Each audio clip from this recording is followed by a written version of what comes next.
성경 누가복음 10장 25절로 37절의 말씀입니다. 신약성경 누가복음 10장 25절로 37절의 말씀, 신약성경 110면에 있습니다.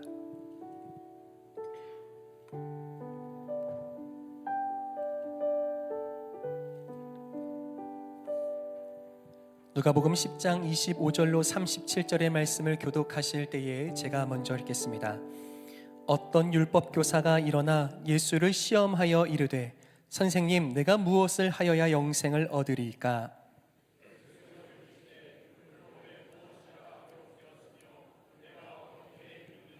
대답하여 이르되, 내 마음을 다하며 목숨을 다하며 힘을 다하며 뜻을 다하여 주 너의 하나님을 사랑하고 또한 내 이웃을 내 자신같이 사랑하라 하였나이다. 내 대답이 옳도다. 이를 행하라. 그러면 살리라 하시니, 그 사람이 자기를 옳게 보이려고 예수께 여짜오되, 그러면 내 이웃이 누구니이까? 예수께서 대답하여 이르시되, 어떤 사람이 예루살렘에서 여리고로 내려가다가 강도를 만나매 강도들이 그 옷을 벗기고 때려 거의 죽은 것을 버리고 갔더라. 마침 한 제사장이 그 길로 내려가다가 그를 보고 피하여 지나가고, 한 레위인도 그곳에 이르러 그를 보고 피하여 지나가되, 어떤 사마리아 사람은 여행하는 중 거기 이르러 그를 보고 불쌍히 여겨 가까이 가서 기름과 포도주를 그 상처에 붓고 싸매고 자기 짐승에 태워 주막으로 데리고 가서 돌보아 주니라. 그 이튿날 그가 주막 주인에게 데나리온 2를 내어주며 이르되, 이 사람을 돌보아 주라. 비용이 더 들면 내가 돌아올 때에 갚으리라 하였으니, 내 생각에는 이 세 사람 중에 누가 강도 만난 자의 이웃이 되겠느냐? 함께 했습니다. 이르되, 예수께서 이르시되, 가서 너도 이와 같이 하라 하시니라. 아멘. 사랑하는 성도 여러분, 성령 충만하십시오. 오늘도 우리의 빈들과 같은 삶을 은혜의 동산으로 새롭게 하시고 채워가시는 주의 크신 은혜가 여러분들에게 허락되기를 간절히 소원합니다. 우리는 누군가와 대화할 때에 그 대화 속에 여러 질문들을 담아 사용하고 있습니다. 그래서 때로는 정말 궁금해서 묻기도 하고, 때로는 정말 그의 마음이 어떠한지를 확인하여 질문하게 될 때가 있더라는 거예요. 그런데요, 그렇게 우리가 일상 속에서 사용하는 이 질문에는요, 2 종류가 있습니다. 말씀드린 것처럼 첫 번째 종류는 정말 알고자 하는 마음으로 던지는 질문입니다. 그의 생각이, 마음이, 그의 또한 어떠한 바를 마음속에 담겨 있는 것을 알고자 하는 질문이 있습니다. 그런데요, 이와는 다르게 또 다른 한 종류의 질문이 있습니다. 그것은 묻는 사람이 질문으로는 하고 있으나 이미 질문할 때에 마음의 답을 정하여 질문하는 겁니다. 상대방의 답이 정말 궁금해서가 아니라 내 안에 가지고 있는 나의 답과 맞는지, 그래서 그도 이 사실을 정말 알고 있는지를 확인하고 싶어서 물을 때가 있다는 거예요. 대표적으로 어떤 질문이 있을까요? 우리가 구역 예배 드릴 때에 집사님이 옆에 있는 다른 집사님한테 이렇게 묻습니다. 집사님, 나 살쪘지? 여러분, 이것은 어떤 질문일까요? 뭐라고 답해야 할까요? 생각한 대로 말하면 안 되죠. 어떻게 말해야 될까요? 아니야, 딱 좋아. 정해진 답을 해야 한다는 거예요. 어쩌면 이처럼 우리의 일상 속에서 주고받는 많은 대화와 질문들이 정말 궁금하여 확인하고자 하는 질문이 있지만, 훨씬 더 많은 수로 내 마음의 답을 가지고 만나 내 생각이 맞다라는 것을 증명하고 싶은 질문이 많다는 사실입니다. 오늘 함께 말씀 속에서 만나는 한 인물이 그렇습니다. 예수님을 만났으나 예수님의 생각과 마음과 지혜를 듣고 싶어서가 아니라 내가 가지고 있는 나의 정해진 답이 확실히 그러하다고, 당신도 그렇게 동의하냐고 묻고 싶고 확인하고 싶어 찾아온 사람이 25절에 등장합니다. 25절의 말씀을 한번 같이 읽을까요? 함께 읽겠습니다. 시작. 어떤 율법 교사가 일어나 예수를 시험하여 이르되 선생님, 내가 무엇을 하여야 영생을 얻으리까? 아멘. 오늘 말씀에 기록된 것처럼 이 율법 교사는, 율법에 능한 이 교사는 예수님 앞에 나와 정말 어떻게 해야 영생을 얻겠습니까? 라고 주님의 지혜를 구하는 것이 아니라 주님을 시험하고자 하여 질문했다고 말합니다. 무슨 뜻입니까? 그 마음에 정해진 답을 가지고 나온 거예요. 저와 여러분들은 어떻습니까? 예배할 때에 우리의 삶의 중요한 결정 앞에서 때로는 우리 역시도 마음에 정해진 답을 가지고 말씀을 읽을 때가 있고요, 이미 정해진 답을 가지고 기도를 시작할 때가 얼마나 많은지 모릅니다. 그런데 기억하십시오. 주님께서 바라시고 원하시는 예배자의 모습은 우리의 뜻과 지혜로 답을 정해놓고 구하며 말하는 것이 아니라 주님 정말 원하시는 것이 무엇입니까? 말씀을 통하여 그 지혜 가운데 참으로 묻는 복된 예배의 시간 되기를 간절히 소원합니다. 주님을 시험하고자, 자신의 지식을 뽐내고자 예수님을 공경에 빠뜨리려는 의도로 영생을 어떻게 해야 얻습니까? 물었습니다. 그런데요, 예수님은요, 이 율법 교사의 질문에 먼저 답을 주시지 않고 질문으로, 또 다른 질문으로 응하십니다. 예수님의 또 다른 질문이요, 26절, 27절에 이어지는데요, 한번 같이 26절과 27절을 읽겠습니다. 시작. 예수께서 이르시되 율법에 무엇이라 기록하였으되 내가 어떻게 읽느냐? 대답하여 이르되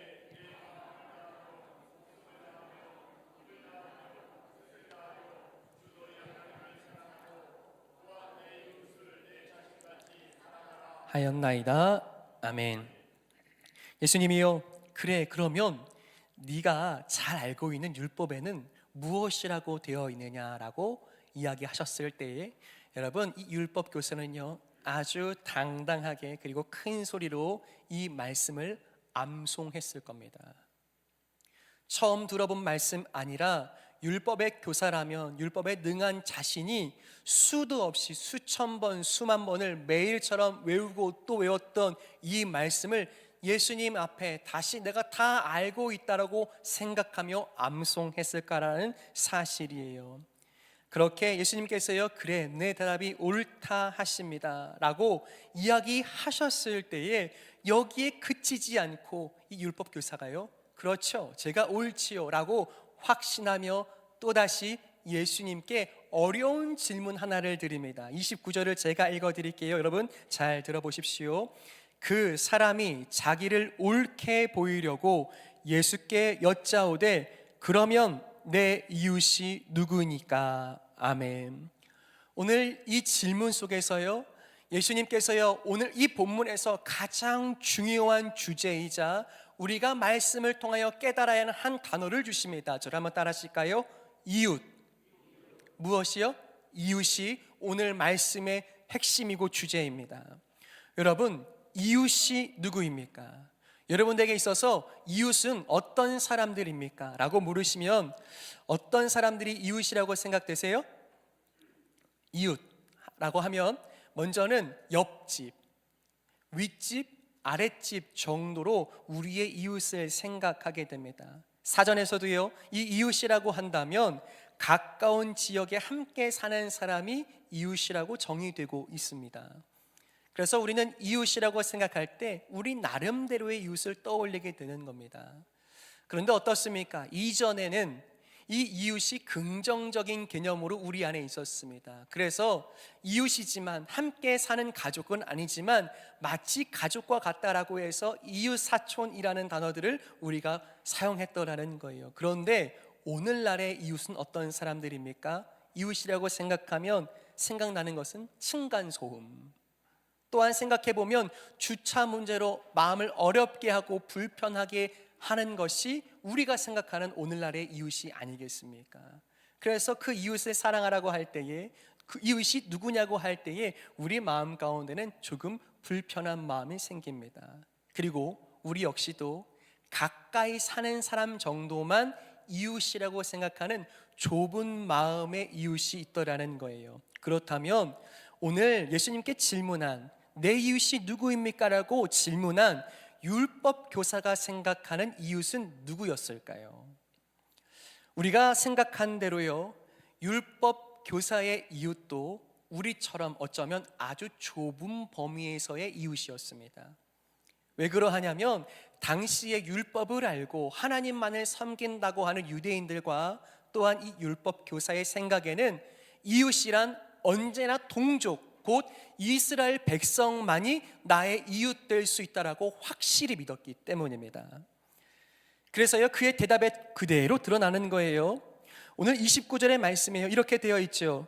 그러면 내 이웃이 누구이니까? 라고 할 때에 성경 원어에 보면 강조점이 누가 이웃입니까가 아니라 누가 나의 이웃입니까?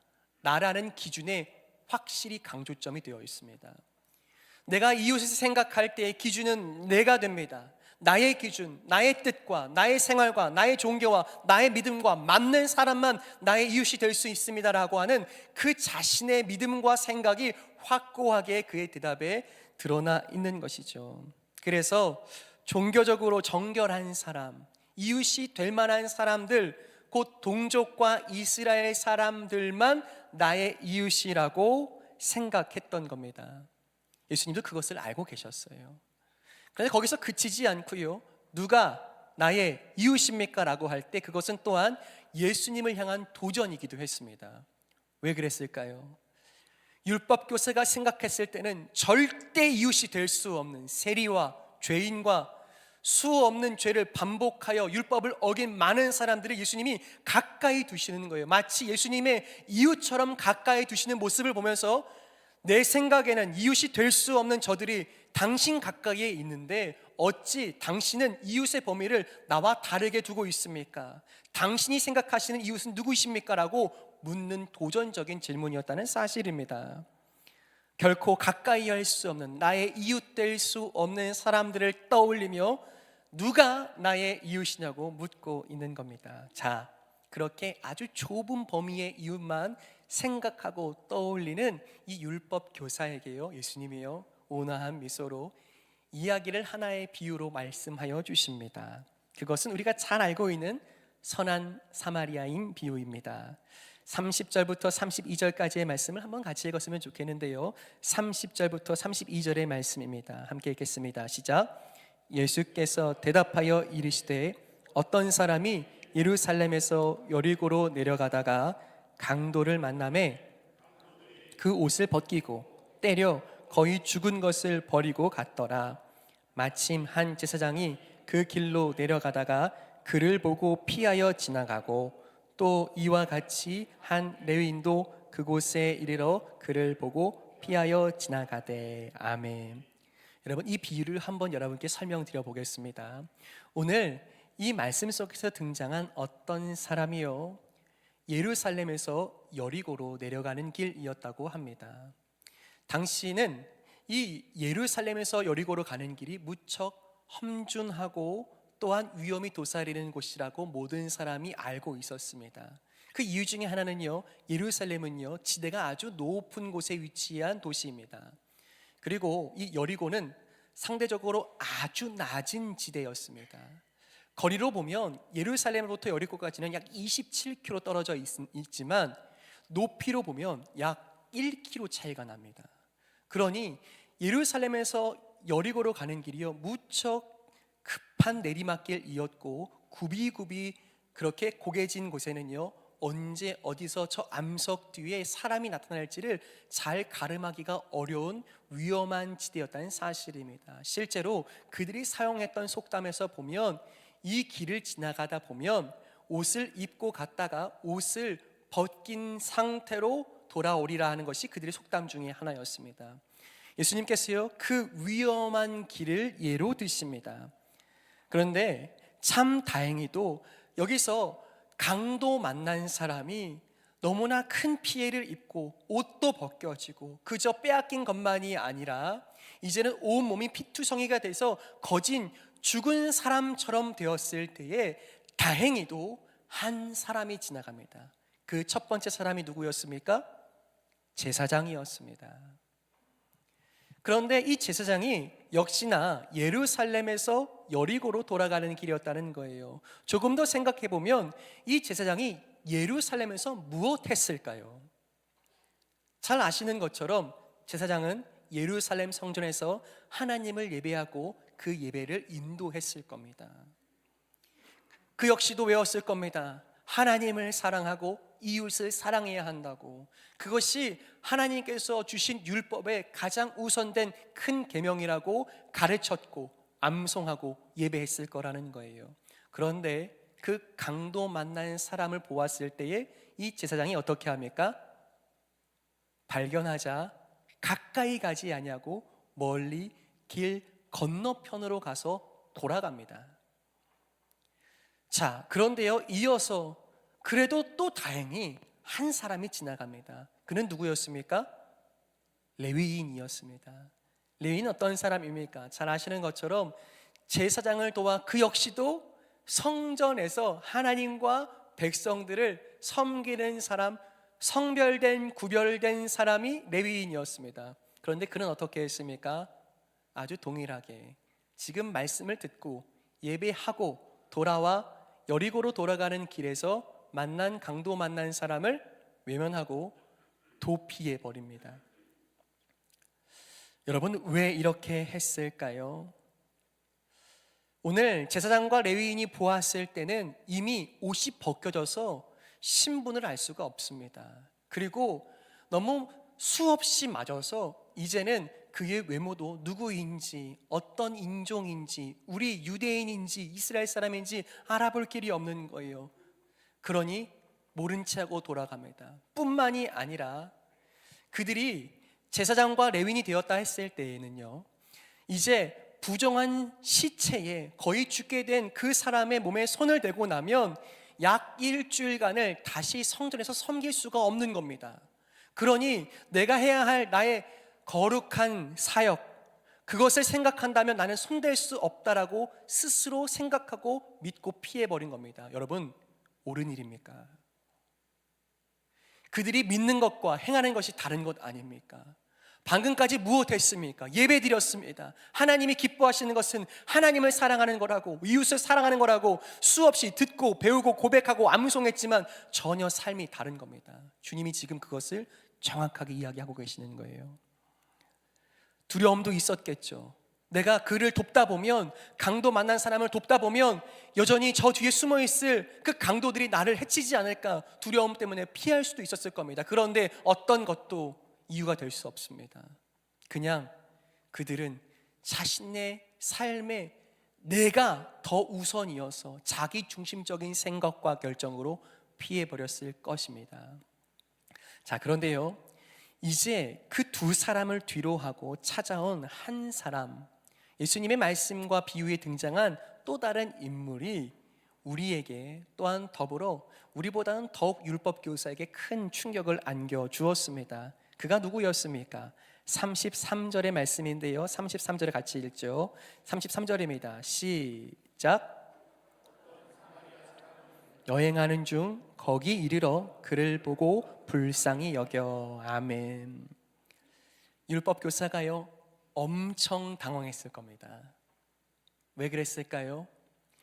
율법교사도 예수님이 비유로 이야기를 시작하시자 이 이야기가 어떻게 흘러갈 건지를 예상하고 있었습니다.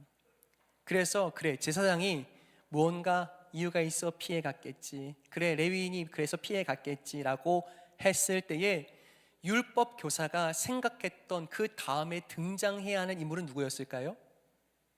마땅히 자신이 생각하고 믿는 바 이스라엘 백성이어야 했습니다.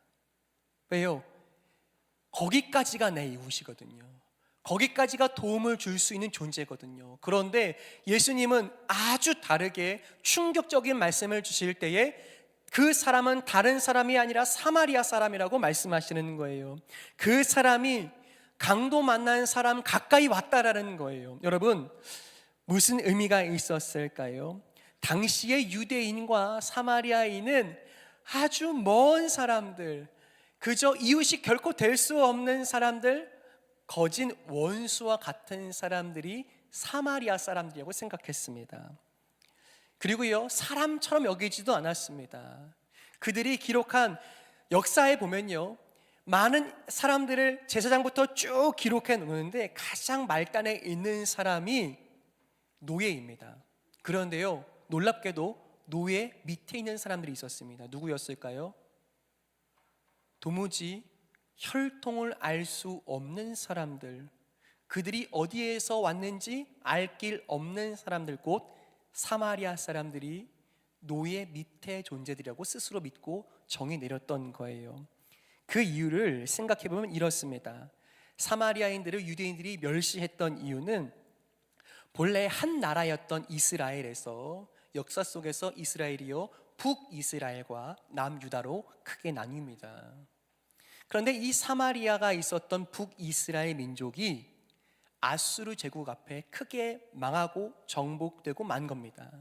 그런데요, 당시에 잔혹하기로 유명했던 이 아수르 제국이요, 식민지로 만들고 나면 어떻게 이들을 다시 재건할 수 없도록 우리의 땅으로 확실하게 만들까를 생각하면서 식민 정책 하나 속에서 이 사마리아에 살던 이스라엘 백성들을 다른 곳으로 이주시켜 버립니다.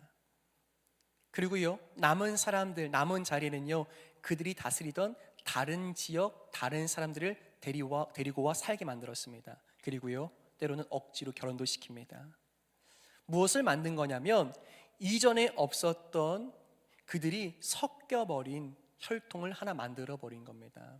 그러다 보니 혈통도 섞였지만 그들의 문화와 신앙도 섞여버려서 하나님을 섬기지 않은 백성들이 자신들 가까이 살게 된 겁니다. 그러니 유대인들 입장에서는요, 혐오스럽고 그저 그들을 바라볼 때 수치스러우며 잊고 싶은 기억과 역사였을 겁니다. 그들을 바라볼 때마다 알 수 없는 슬픔과 분노가 일어나니 그들을 적대시하고 멸시하며 원수처럼 여겼더라는 거예요. 그런 내용들이 신약 성경에 계속해서 반복하여 나오고 있습니다. 그런데요, 도울 수도 없고 도움 받기도 원치 않는 사마리아인이 예수님의 이야기 속에 등장하여, 그것도 충격적인데 그가 마지막에 이 이야기의 절정에 그 강도 만난 사람을 도왔다는 겁니다. 여러분, 무엇을 의미했겠습니까? 이것이 무엇을 나타냈을 겁니까? 사마리아에는 여기서 멈추지 않고 그 강도 만난 사람의 상처를 싸매고 기름과 포도주를 부어 소독하고 자신의 짐승에 태워 자신은 걷고 또 걸으며 그 사람을 자신의 나귀에 태워 그가 치료받을 수 있고 쉴 수 있는 주막까지 인도했다라는 거예요. 그리고 어떻게 합니까? 지금 당장 필요한 치료비를 지불하고 혹시 그가 충분히 회복되기까지 이 비용이 부족하면 자신이 돌아오는 길에 그마저 그 모든 비용을 충당하겠노라고 이야기하는 것이죠. 율법교사가요, 할 말이 없었을 겁니다. 어찌 이런 참담한 이야기를 내게 하는가 생각했을 겁니다. 이웃이 될 수 없는 사람을 향하여 이웃이 될 것이라고 이야기하는 예수님의 이 비유가 참으로 힘겹고 어려웠을 겁니다. 그런데 여러분 기억하십시오. 여기서 이 사마리아인이 강도 만난 사람을 향하여 가진 마음과 감정이 있습니다. 무엇이었습니까? 다시 한번 오늘 말씀 33절 읽었으면 좋겠는데요, 33절의 말씀에 예수님께서 가지신 그 마음과 감정이 등장하고 있습니다. 함께 읽겠습니다. 33절입니다. 시작. 어떤 사마리아 사람은 여행하는 중 거기 이르러 그를 보고 불쌍히 여겨. 아멘. 여러분, 어떤 감정을 가졌다고 말씀하고 있습니까? 불쌍히 여겨. 여러분, 이 불쌍히 여겼다라는 이 감정을 한 단어로 뭐라고 표현할 수 있습니까? 저를 한번 따라 하시죠. 긍휼. 무엇이라고요? 긍휼입니다. 여기서 불쌍히 여겼다, 긍휼이라는 단어는요, 단순히 연민과 동정을 의미하는 것이 아닙니다.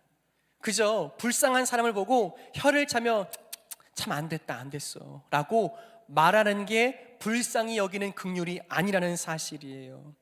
예수님께서요, 신약 성경에 보면 사복음서에 특별히 무리를 보시면서, 예수님께 나오는 무리를 보시면서 불쌍히 여기셨다라는 말씀들이 등장합니다. 무슨 뜻입니까? 여기서는 이런 뜻이에요. 창자, 내장이 마치 나뉘어지고 녹는 것 같은 고통과 연민을 예수님께서 느끼셨다는 것을 의미하는 거예요. 그것이 긍휼입니다. 그러니 어떻게 하십니까? 예수님께서요, 그 모든 창자가 뒤틀리는 고통처럼 여기시며 그들을 불쌍히 여기셔서 고치시고 만나시고 대화하시며 새롭게 하셨다라고 성경이 기록하고 있습니다. 오늘 사마리아인이 가졌던 그 긍휼함, 불쌍히 여기는 마음은 그저 저 불쌍한 사람 좀 도와줘야겠다가 아니라 그 마음이 어떻게 해요? 창자가 끊어지는 것처럼 안타까워서 어찌할 바를 몰라서 도울 수밖에 없었던 거예요. 여러분, 이 긍휼, 그냥 불쌍한 것이 아니라 내 창자와 내장이 반응하는 것 같은 감정을요, 우리 언어에서도, 우리 한국말에서 찾아볼 수 있습니다. 어떨 때 이야기합니까? 맞습니다. 애간장이 녹는다라고 말할 때요. 안타깝고 어찌 다 말로 할 수가 없어서 애간장이 녹는 것 같다고 말하는 거예요. 그 애자가요, 창자 애자입니다. 마치 내 마음과 내 속이 뒤집히는 것 같이 고통스러워서 어찌할 바를 몰라서 무언가를 하지 않으면 않을 수가 없어서 우리가 분연히 일어나 반응하는 것이 애간장이 녹는 것, 곧 긍휼이라는 사실이에요. 오늘 지금 사마리아인이 보이고 있는 것은 무엇입니까? 그를 불쌍히 여기는 겁니다. 여러분, 우리는 우리 안에 불쌍히 여기는 마음이 있습니까? 없습니까? 누군가의 삶을 보면서 우리와 함께 살아가는 우리의 이웃의 범죄를 함께 살펴볼 때에 우리 마음에 불쌍히 여기는 마음이 있는지를 오늘 말씀이 질문하고 있습니다. 여러분들의 이웃을, 우리의 삶에 마주하고 있는 사람들을 불쌍하게 여기는 긍휼함이 있습니까? 없습니까? 어쩌면 율법 교사처럼 수 없는 이유들로 이유가 되어 또한 나의 절대 이웃이 될 수 없다고 말하는 그 마음과 이야기가 우리 안에 있지는 않습니까?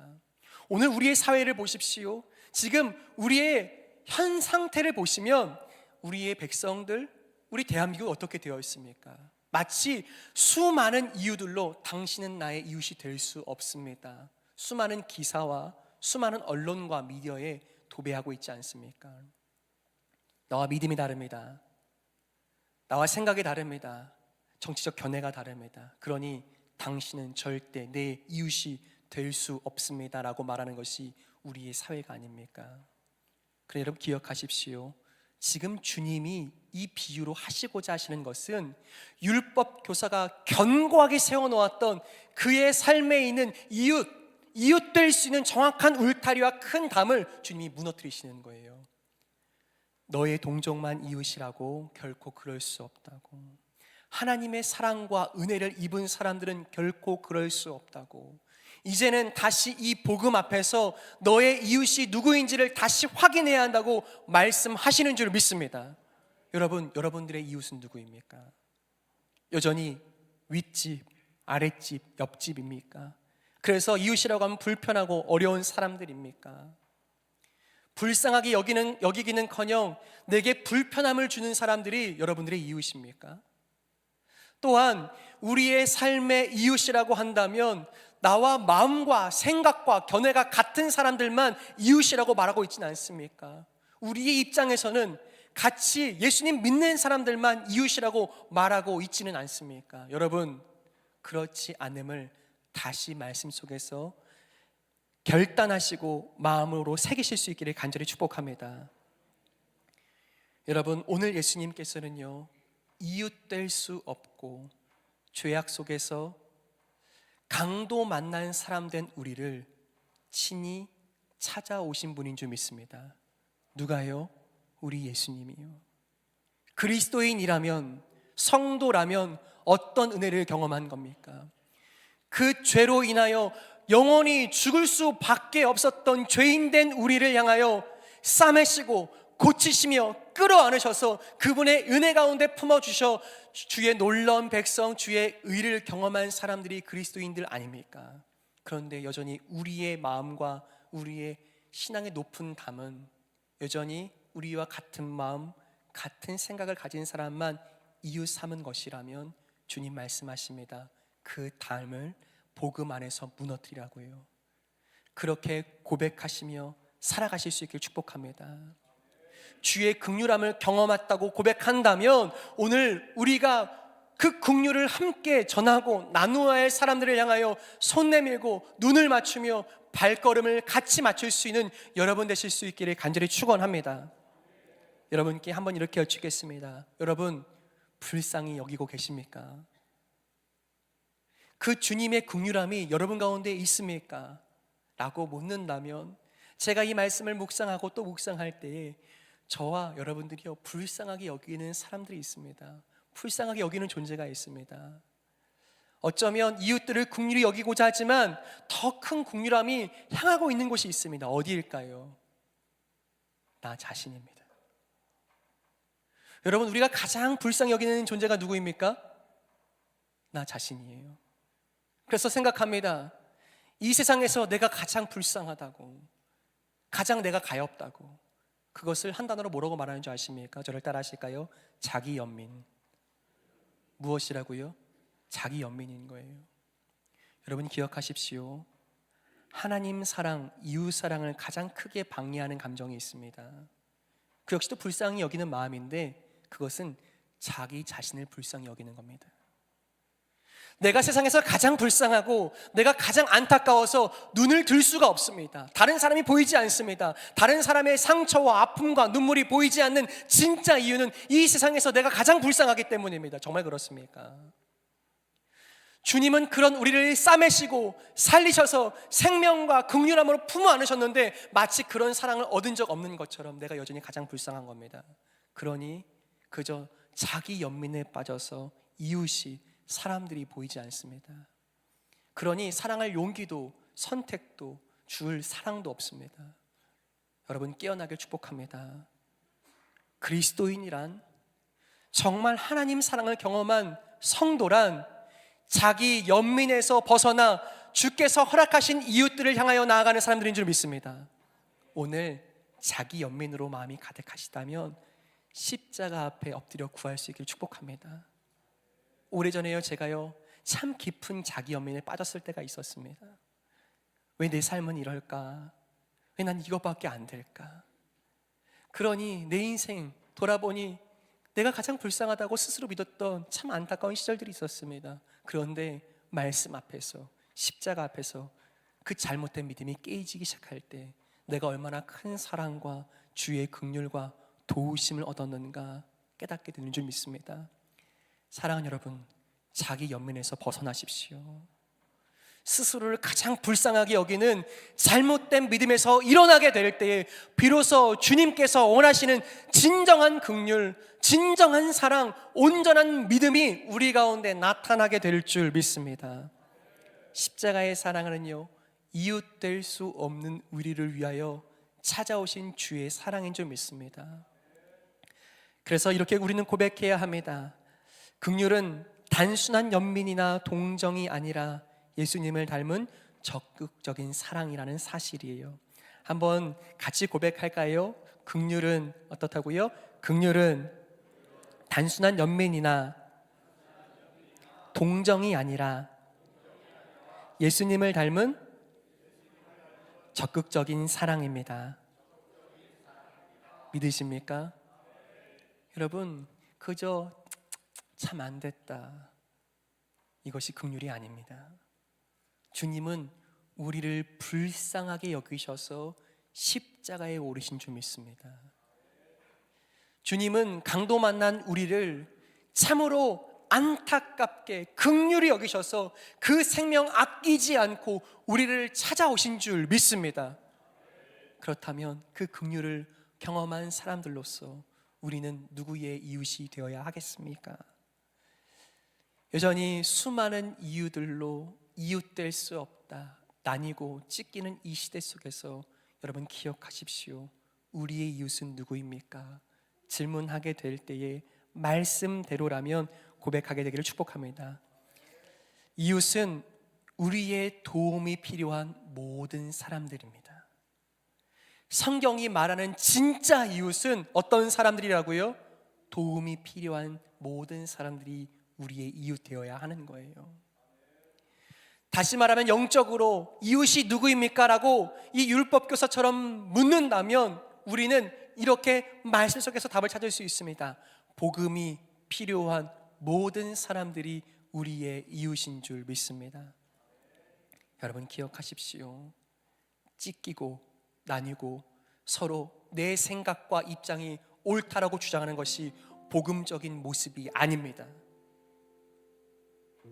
여전히 답이 어디에 있는지 알지는 못하지만, 우리 시대와 이 민족이 어디로 향해야 하는지 알지 못하지만, 여전히 이 말씀 속에서 찾을 수 있는 진짜 이웃됨, 주님의 긍휼과 사랑과 복음의 능력은 우리가 우리의 이웃이 누구인가를 질문할 때에 이 땅에 도움이 필요한 모든 인생들, 복음이 필요한 모든 사람들이 주께서 이웃 삼으신 사람들입니다 고백하며 깨닫게 될 수 있기를 간절히 소망합니다. 우리의 이웃이 누구입니까? 여전히 복음이 필요한 모든 사람들이 우리의 이웃임을 믿고 살아가실 수 있기를 간절히 소망합니다. 마지막으로요, 그렇게 주님께서 허락하신 말씀 속에서요, 이렇게 우리에게 말씀하고 가르치고 계십니다. 36절과 37절인데요, 같이 읽겠습니다. 36절과 37절입니다. 시작. 내 생각에는 이 세 사람 중에 누가 강도 만난 자의 이웃이 되겠느냐? 이르되 자비를 베푼 자이니이다. 예수께서 이르시되 가서 너도 이와 같이 하라 하시니라. 아멘. 여러분, 지금 예수님이요, 그래, 누가 이웃인지 알겠니? 복음이 필요한, 도움이 필요한 모든 사람들이 우리의 이웃이다 말씀하시는데요, 놀랍게도 이 말씀과 비유를 지금 들은 율법교사의 답이요, 해야 하는 답변이 분명히 있는데 다르게 말합니다. 여러분, 지금 뭐라고 답하는 것이 옳습니까? 누가 강도 만난 자의 이웃입니까? 라고 물으면 누구라고 말해야 합니까? 사마리아인이라고 말해야 합니다. 그런데요, 37절에 보면 그의 답변을 보면 사마리아인은 여전히 입에도 담고 싶지 않은 거예요. 뭐라고 말합니까? 자비를 베푼 자래요. 지금 그가 하나님을 안다고, 믿음을 안다고, 하나님 내가 사랑한다고 말하지만 그의 믿음은 사실 전혀 없는 믿음이고 하나님께서 인정하시지 않는 믿음인 것을 예수님 앞에 고백하고 있는 겁니다. 여러분, 우리의 믿음은요, 눈에 보입니까? 보이지 않습니까? 보이지 않습니다. 그런데요, 기억하십시오. 진짜 믿음은 반드시 나타납니다. 어떻게 해요? 지금 도움이 필요한, 지금 복음이 필요한 사람들을 사랑으로 섬기며 그들을 긍휼히 여기는 우리의 삶으로 믿음이 나타나는 줄 믿습니다. 오늘 주님이 기대하신 그 믿음, 주님이 바라신 그 복음에 합당한 삶, 그저 오늘 예배를 드렸고 또 하나님을 사랑한다고 말했고 찬양을 했기에 내 하나님 저를 인정하십시오, 내 믿음이 있다고 칭찬하십시오, 그것으로 끝나는 것이 아니라 오늘 이 주일에 함께 예배 드리고 문 밖에 나가서 시작될 모든 우리의 일상의 삶 속에서 도움이 필요한 사람, 복음이 필요한 사람, 그 수많은 사람들이 나의 이웃이라고 인정하며 살아가게 될 때에 내 사업장에 찾아오고 찾아가는 모든 사람들이 나의 이웃이라고 기억해야 할 우리의 모든 삶의 순간순간 속에서 우리가 이웃이라고 인정하지 않지만 우리가 경험한 바 그 복음이 함께 포함하는 수많은 이웃들을 함께 끌어안는 믿음의 선택들로 살아가게 될 때 그것이야말로 복음에 합당한 삶이며 우리의 삶에 드러나게 되는 진짜 믿음이 되는 줄 믿습니다. 말씀을 맺죠. 사랑하는 여러분, 여러분들은 누구의 이웃입니까? 이웃이 없습니까? 다시 말씀 앞에서 이웃을 회복하길 축복합니다.